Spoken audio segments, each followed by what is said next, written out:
Hi, I thought I'd do a new segment, for want of a better name, EEVblog comments, where I just take some YouTube comments or comments from my blog website and answer them. Since the last time I did this video from, I don't know, I might do it maybe once every couple of weeks, once every 5 videos, something like that. So let me know if you think this is a good idea.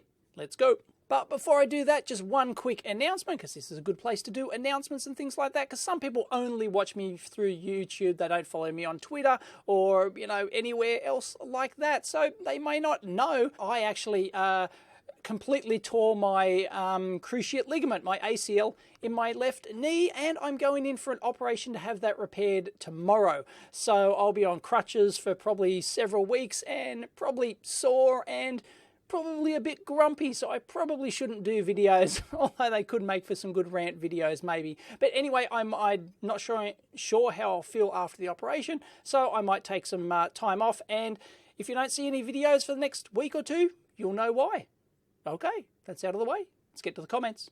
Seriously, what is this first, second, and third bullshit? What do you want, a frickin' award? Here you go. You can have a frickin' award. There you go. Go, knock yourself out. Dave, why are you saying aluminum instead of aluminium? I didn't think I said aluminum. That's what bloody Yanks say. So it's aluminium here in Australia. None of this aluminum rubbish. Daniel G comments, all these repair videos, guys like me and Sharia do make me wonder how many millions or billions of dollars worth of equipment ends up scrapped or junked or collecting dust just because of the failures of single sub-penny components. Yes, absolutely. It's the repair industry's it's not dead, but it's in its death throes. And stuff just isn't as repairable as it was back then. A lot of that is kind of necessary for the modern market we're in and with the modern components and everything else. But hey, go look at Lewis Rossman's videos, for example. Check out his channel where he fixes all these Apple and other products and things like that down to component level and does it really well and is making a great business out of it. So it's still there, but yeah, a lot of stuff, just like simple stuff, blow and fuse, things like that, because they used a PCB mount fuse instead of like a resettable, like a real fuse instead of like a resettable poly switch or something like that. That can make the difference between a blow-on product and not. And leave your comments below if you're wearing your tinfoil hat and think that manufacturers do it deliberately, just so that, like as soon as the 12 months warranty is expired, there's some timer in there that just pops the fuse. You could do it, but yeah, I don't think so. A comment from viewer Droid, firmware proprietary, F those guys, why get in bed with morons like this, let them fail. And he's talking about the Bryman meter, the BM235, which I sell, and why I should support a meter that has a closed proprietary firmware like this. And well, my response here was name one meter manufacturer that has open firmware. I hear crickets. There aren't any. Okay, so, that's just how the industry operates. Hopefully, I'm hoping to change that fairly soon. So there might be some, eventual news on that front. Stay tuned. George Rocker asks, I'm a student of electronics engineering and a teacher just told us that this particular career is not a good choice anymore because every electronic design and electronic hardware is extremely cheap and easy to get. Please help, we now lack motivation. Well, that teacher's a freaking idiot. What sort of teacher would not want you to get into the field that they're studying? That's just ridiculous. They've probably never had a real job in their life. There are countless jobs in the electronics industry. There always have been. There always will be. Someone's got to design this stuff. You think these extremely cheap devices just come out of Willy Wonka's chocolate factory? No, somebody's got to design these things. It could be you. Stick with it. Trust me. Better yet, go to whatever your local job website is in your country, search for electronics engineering or something like that. You'll probably find hundreds and hundreds of jobs. Get a printout of it, go back to your teacher and go, look, what the hell are you talking about? Gorgster D asks, in reference to my recent video on how to price your hardware, he learnt so much from it. Excellent.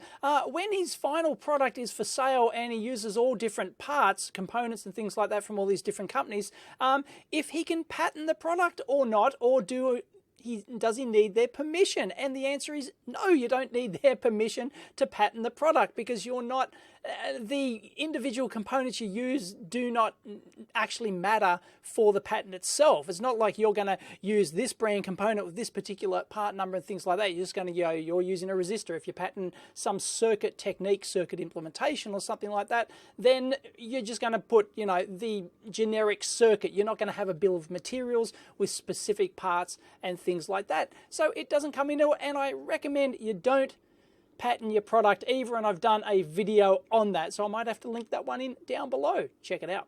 And there's a second part of the question: does he have to pay the individual component manufacturers for a royalty kind of thing to sell your product? The answer is no, you don't. And that's not a silly beginner question at all. People might not know that. No, they make their money selling components. They don't make their money selling the royalties. If there are any royalties, like say you buy a processor that's an ARM processor, for example, the royalty for that ARM core is actually built into the product price when you actually buy it. So you don't have to worry about that. And that's universal across practically the entire industry. Maybe there's some obscure part somewhere. If anyone does know some niche part, maybe where you might have to pay a royalty for using it, but I've never encountered it and I'm not aware of one. And there's another question on the same video from Steve Fling. G'day, Steve. He lives in a country where they have a terrible postal service, and it seems to me to be successful at e-commerce, you need a reliable postal service with affordable rates. Yes, you do. It's very important. Australia's not the best in this regard, let me tell you, but it's good enough for me to do business. He's got a question, Dave. When you got O'Brien DMMs done, did you think about looking into logistics, drop shipping agent to handle the distribution in Taiwan or China or whatever? The answer is yes, I did. I didn't look too hard. My meters come from Taiwan, but the problem is I'm trying to set up a business here. My microcurrents are manufactured locally, for example. I'm going to get my further products manufactured locally. And yeah, I could have a distributor in China or wherever, but a lot of these manufacturers, Brian, for example, they may not send directly, or they might have issues sending directly to a distributor, for example. And because I'm having my microcurrents made locally, I would have to bulk ship those over as well to the distributor. And I'm basically supporting a business in another country. I would rather actually employ someone here to do it and keep the money here in Australia rather than just do that. And it's not that bad. I've done a deal with Australia Post here. I get reasonable rates. They're not terrific. You know, like $20 to ship the meter overseas. Yeah, Hong Kong, if you get it done in China, you might be able to ship it for a few bucks. But there's other issues involved with importing and all sorts of issues, which it gets really complicated, especially if you're getting different products manufactured in all these different countries. And it's, yeah, no, I just wanted to set it up here. But yes, you can do that. But for me, it didn't make sense at this stage anyway. I wanted to give it a go myself. And he makes a fair enough comment that I'm eroding my profits by importing them here and paying tax and all that sort of stuff. And yeah, that's true, but it's, you know, it might all come out in the wash, and there's value to actually doing it yourself as well. And it's kind of satisfying as well. So Steve would like to get his products manufactured and then delivered to a relatively nearby logistics firm. And yeah, I could do that, right? I could use an Australian logistics firm, but really they're going to be no cheaper than me doing it myself. I would actually have to go to China or somewhere else very cheap like that. And then Europe's a problem as well. I've heard that customers in Europe, they have problems getting stuff from China as well. China's not just this magic solution that just works. They might have cheap postage, but I sell into like 150 plus countries, almost every country on the planet I've shipped to, and they've all got their little problems and things like that. The European Union is its own huge can of worms, so it almost makes sense to set up a distributor. Distributor's probably not the right term, fulfillment company or whatever you want to call it, because a reseller's a different thing entirely. As I mentioned in the video, they take a big chunk of your profit. So if you want to retain maximum profit and you've got the audience, you've got the marketing all sorted and you don't need them, then you can just use a fulfillment company. So it makes sense to almost have a fulfillment company just inside the EU, but then getting stuff shipped to the EU can be an issue. It might be easier to get it in via ones and twosies and bulk shipping. but it depends. Like Germany's a real pain in the ass, for example, but yeah, I don't know, it's a big can of worms. So he can see why it's easy for startups to go bust quickly. And that is true because they don't sort these things out. They don't account for them, all that sort of stuff. But it's not that, the fees and import charges and all that sort of stuff aren't that bad if you build a decent profit margin in your product. If you actually charge, you should be charging for the postage at cost or maybe a little bit more for all sorts of, issues and things like that to take care of it, build it into your price, and you shouldn't have any problems. And you shouldn't, if you're starting a hardware company, I wouldn't go all in and try and set up this distribution and all that before you've sold a single one, because as you've noticed, some companies won't even want to deal with you unless you're, like you've got experience, you've got guaranteed volumes and things like that. It's much easier just to start out yourself small, and then, if you find that you're selling 100 a day and you've just got, not getting any sleep because you can't pack and ship these things, then yeah, go looking for a fulfillment center. But I wouldn't jump straight into that. Just do it yourself for starters, and you'll learn a lot by doing it as well. A very serious question from Gary Black. Dave, I've been a long-time subscriber but can't help but notice how bad the content has become. Perhaps you may want to take suggestions from your audience for future topics. Anyhow, consider me unsubscribed at this point. Good luck in the future. Well, I'm sorry to see that you weren't happy with the content, Gary. Sorry to see you go. I've got 2 points here, and these apply not just to my channel, but anyone who you subscribe to. If you're going to leave a comment like this and say, well, your content's bad, I'm unsubscribing, you're not helping. You haven't explained what you actually have a problem with, what you would like to see. All you've suggested is that I may want to actually take suggestions from the audience. Well, okay, fair enough, but this is what a lot of people have to understand. I've got a general interest channel built up with like 1,000 videos, 900 and something official videos with probably more than a dozen different comments. I've got reviews, teardowns, rants, tutorials, design stuff. I do interviews. I do mailbag, retro, experiments, all sorts of stuff. There's probably more than a dozen different topics that I subscribe to, and I can't always do these videos just over and over to keep everyone happy. I've said this before and I'll say it again. It is literally impossible to please every single viewer unless you've got a channel that has the same content in the exact same format over and over again. Like the science YouTubers, for example, they will do exactly the same format over and over again, and pretty much most of the viewers, the majority of them, get what they subscribe for every video. My channel, being a general purpose one, unfortunately is not like that. If you don't like mailbag, I'm sorry, but a lot of people do. If you don't like test equipment teardowns, I'm sorry, but a lot of people do. If you don't like my interviews, I'm sorry, a lot of people do, etc. for every single one of my videos. If none of my videos worked, I wouldn't be doing them anymore. If mailbag as a concept didn't work, I wouldn't be doing them anymore. If people didn't like interviews or site visits or whatever I do occasionally, I wouldn't do them anymore. So just please be aware of this before you ask for, why don't you take suggestions from the audience, because it's not going to work if I do that. And I do occasionally, but when I do, everyone has a different suggestion. It's like when I do a Fundamentals Friday video, for example, probably not the majority of my comments, but a good lot of my comments were, oh, I really enjoyed that one, Dave, thanks for that. No, they jump straight into a suggestion for, oh, can you do this, can you do this, can you do this? And everyone's got a different suggestion, let alone for different types of topics and things like that. So I've built my channel up as a general purpose channel, and there's pretty much no way out of that. I have to keep doing general purpose stuff to try and keep everyone happy, and I do try, and I do take suggestions, but just be aware I can't always do something that you think might be really good for the audience, because often you might be in the minority. Sorry, but that's just the way it is when you've got a general purpose channel with like 350,000 subscribers.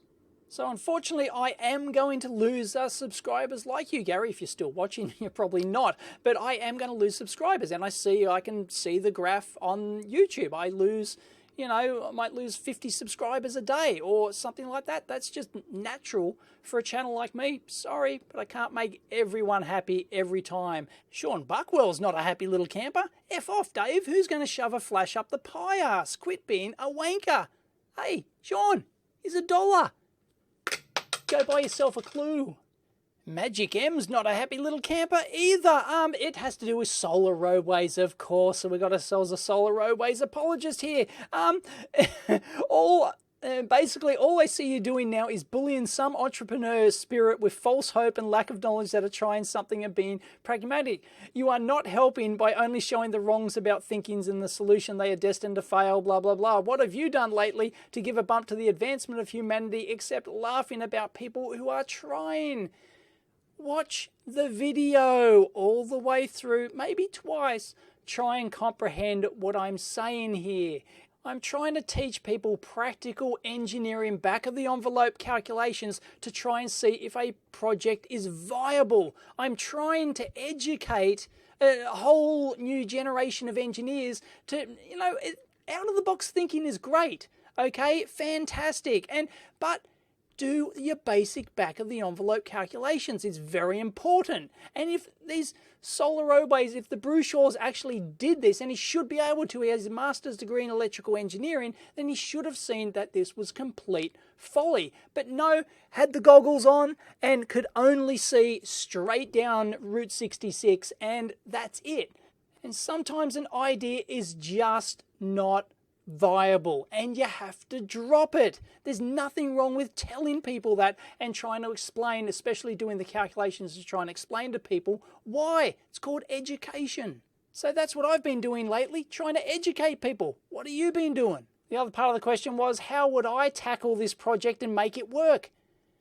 You don't understand. There's no point making it work. It is a fundamentally stupid idea. Put them on bloody poles or on roofs first, not under cars. Unbelievable. I got a ton of positive feedback from my Siglent Spectrum Analyzer teardown video. Thank you for everyone who commented very positively on this, and you can read some of them here. Awesome teardown. If you don't know, because didn't get a huge amount of views, people just thought, it's a regular teardown or whatever. No, go check out my Siglent Spectrum Analyzer teardown, and what I did is I took photographs of the board, high-resolution photos, and then I went through block by block and overlaid stuff on them and zoomed in and did all sorts of, a few fancy things in editing. Well, that's fancy for me anyway.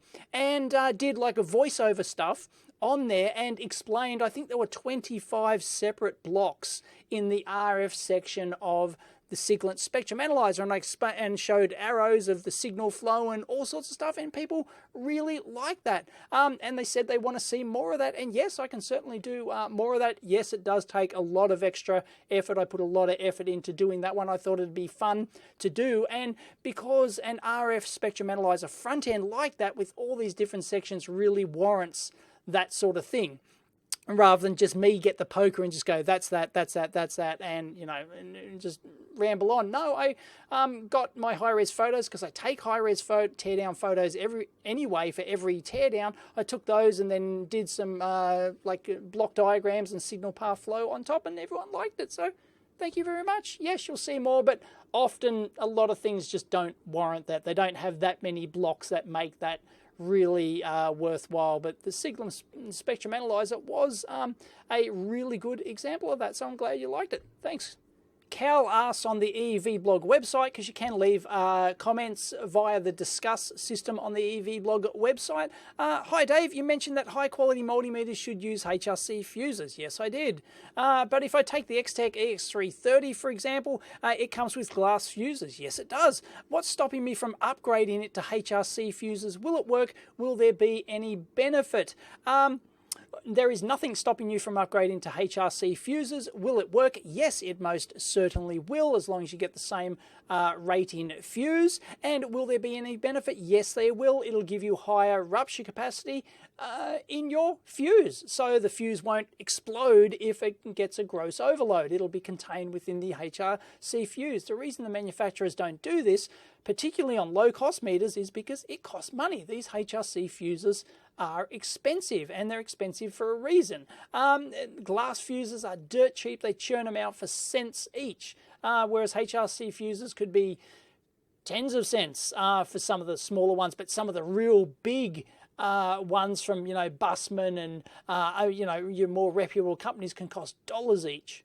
So yes, by all means, if you've got a cheap meter, replace it with your HRC fuses. The cheap meter may not be designed as well for gross overloads or tested as well for gross overloads as a one that's properly designed, proper high cat rating with proper HRC fuses and everything else. But hey, it should help, not just in theory, but in practice for any gross overloads on your meter. So well worth doing.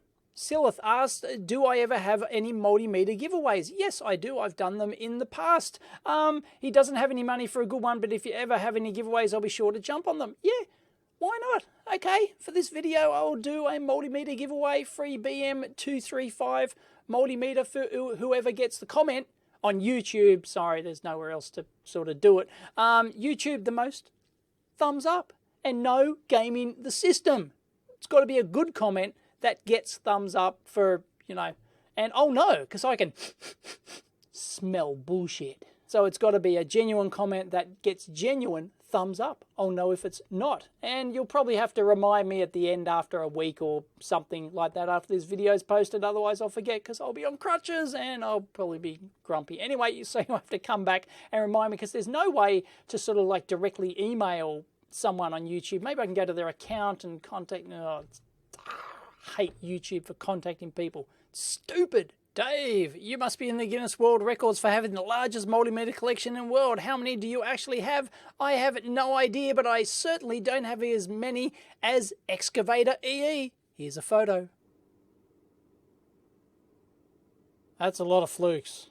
An interesting comment, really not really a question, from Chip Guy Vids. Various FAEs, field applications engineers from Farnell, told me that Element 14 wanted to develop Eagle much further to truly compete with the features of Altium, but it failed. The CADSoft staff was very reluctant to do major changes and all that sort of stuff. And then there were some code droids that managed to keep all their code secret and untouchable. In the end, Element 14 got fed up and got in touch with Altium to do, of course, Circuit Studio, which they sold for the ridiculous price of over $3,000 and failed completely at it, which is why I did the recent video. Now that Element 14 were bought out by somebody else, Altium could now come in and go, yep, we'll sell it for $999. We probably knew we wouldn't sell any, but hey, that's a story I've heard as well, is that, that's a word on the street, is that Element 14 approached Altium and said, hey, we want this sort of mid-range product.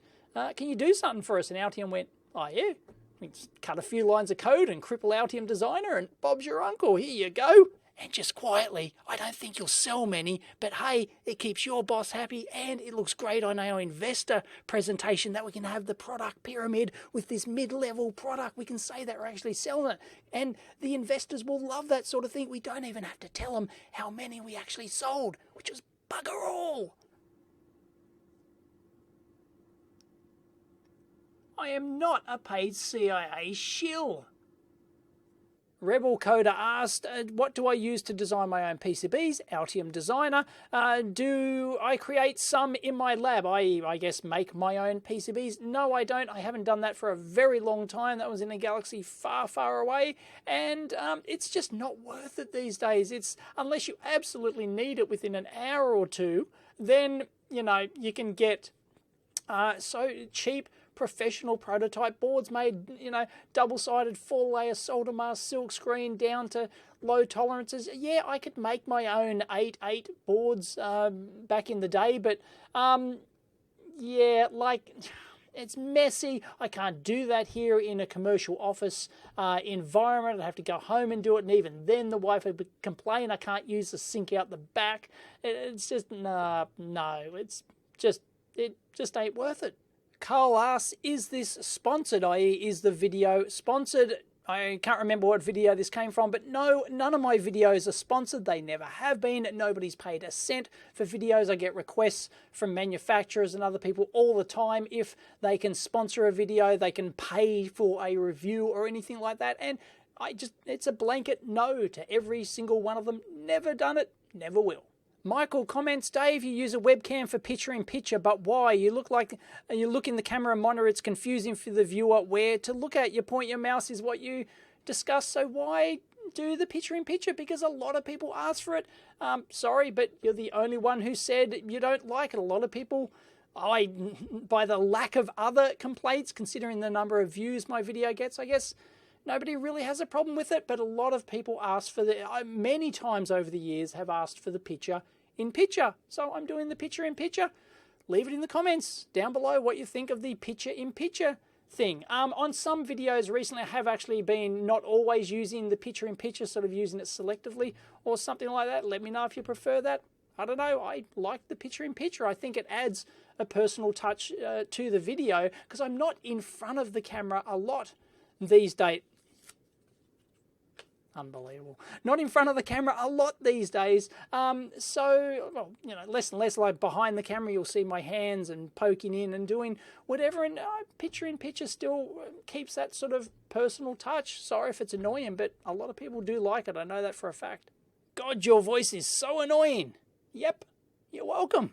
So that's it for the first EEVblog comments. I hope you liked that. It's probably longer than I thought. I did actually have a lot of comments in there. Sorry if I didn't get to read your comment, but the best thing to do if you want to be in do you want me to do this again? Leave it in the comments if you liked this, and I will try and do it on a regular basis. And if you've got questions, maybe put like a big question in front of it or something like that in the comments and make it stand out more, because I do get a lot of comments. I do try to read every single YouTube comment, every single comment. Well, definitely read every single comment on the on the blog website, and well, the forum is way massive. I haven't included any forum stuff here because the forum is like a world unto itself. It's just massive, and it's probably, I might just stick to the comments on the videos and on the blog. So there you go. If you enjoyed it, give it a big thumbs up.